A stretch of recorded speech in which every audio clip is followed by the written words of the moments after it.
Welcome everyone to another one here on the Mateo Franco DC channel. I'm Dr. Mateo. In this video, we're gonna be going over one of my favorite hip/low back stretches and exercises. If you all saw one of our other videos, my favorite one is this back extension one, where we don't go into extension, but we actually use it for flexion. And then this one paired with it, these two are like 1A, 1B. This is gonna be for the piriformis, the underneath side of our glute. Some of you, when I do this, you're gonna think pigeon pose right away. Pigeon pose is a great stretch and exercise, but it doesn't really isolate that area. Still a phenomenal one to do. So if you have hip pain, low back pain, sciatica, things like that, it's gonna be a great exercise. Always make sure you consult with your doctor, physician, personal trainer. We base all of this for our patients off of motion x-ray studies. So first things first, we'll put our foot in a crack, and this is just a dumbbell bench. And I bring this up, you can change the height. So if you're super tight in your hips, this is gonna be higher.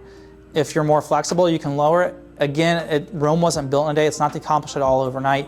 It's to build mobility over time. So the thing that this is also gonna do, so that pigeon doesn't, is this protects you from tibial torsion, from putting stress on your knees. So we put this here, that's gonna protect that, and it's gonna allow us to get a deeper stretch. So I'll swing us around just so we can show where we wanna feel this. So priority one is to feel the stretch in the lower glute or piriformis, down out here. Okay, that's priority one. Okay, so I'll swing us back around this way, and I'm gonna show you how we do this. Priority two, we'll talk about it as the back leg, but if we can't get priority one right, it doesn't make sense to even get to priority two. So what we're gonna do here is torso tall, is hinge over this. We're not crunching over, this is cheating it. Again, we should be feeling it out here. We wanna feel it out here. Hinging over. And the goal is it should be uncomfortable, it shouldn't be excruciating. If it's painful, then bring this up higher, and that would be step one. If it's painful, do that. And then look at how we're hinging. You can always bring this back foot in and hinge over. That's gonna take more stress off of this. So once we get here, we're gonna hinge over like this, straight out, or as straight as we can. That's priority one. We'll hold 3 to 5 seconds at the bottom, 15 reps. We'll do 2 sets each side. If we wanna get more, it's fun to kind of play with it for you because all of our pelvis are gonna be a little bit different, is then you can add some rotation into it to see if you feel that more. But that's all a part of priority one, is to find that spot where you feel it. Priority two is going to be to get this back leg straight, because then you're gonna feel it in this opposite hip flexor, and it's gonna open this up and put more stress on that piriformis. And now we're gonna go into that again.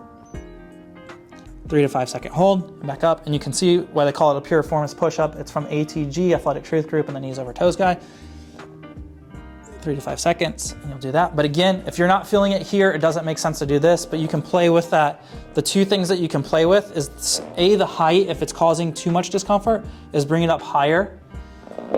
If it's not causing too much discomfort and you wanna find that tension point, then you can play with the angle at which you're rotating on, and also take that back foot back. But priority one is to feel it underneath that glute. So again, we'll do 15 reps each side. So I do it on my right side, then my left side, then my right side, then my left side. So right side, left side is 1 set. We'll do 2 sets, 15 reps, 3 to 5 second hold at the bottom of each of those. So that's one of my favorite ones. I will see you on the next video for one of my favorite strength exercises for that area.